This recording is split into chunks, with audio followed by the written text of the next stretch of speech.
গো আসসালামু আলাইকুম প্রিয় বন্ধুরা। আজকে আমরা কোথায় জানেন? আজকে আমরা আছি যমুনা সেতু গাবসারা চর। এই যে আমার সামনে যে আপনারা দেখতে পাচ্ছেন, অবশ্যই হয়তো বা অনেকেই ধারণা করতেছেন যে এগুলো কি। এগুলো কিন্তু সেই ঐতিহ্যবাহী আকিজ বিড়ি, মুন্টু বিড়ি, মটর বিড়ি। এটাকে জানেন কীভাবে তৈরি হয়? এই পাতা থেকে তৈরি হয়। এটা কিন্তু সেই তামাক পাতা, যেটা আগে প্রচুর পরিমাণ চাষ হতো, কিন্তু এখন আপাতত কমে গেছে, যেহেতু বিড়ির সংখ্যাটা নাই। আমরা বাহির থেকে আপনার স্টার সিগারেট, নেভির সিগারেট এগুলো আনা হয়, ঠিক আছে? তো দেখেন এগুলো প্রচুর পরিমাণ, অভাব নেই। এগুলো এখনও কিন্তু আমাদের এই টাঙ্গাইলে, ঐতিহ্যবাহী টাঙ্গাইল, এখানে কিন্তু এখনও পর্যন্ত এগুলো চাষ হয়।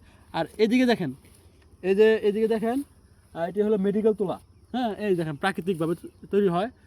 কি একটা আজব সৃষ্টি এটা! আসলে আমরা নাচতে পারলে বুঝতে পারতাম না। এই দেখেন কত সুন্দর, অভাব নেই। দেখেন প্রচুর ফুল, ফুলের অভাব নেই, প্রচুর ফুল।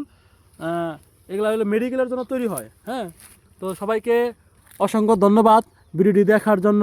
আরও আপনারা যে সমস্ত ভিডিও দেখতে চান আমাদের কমেন্টে অবশ্যই জানাবেন। ধন্যবাদ।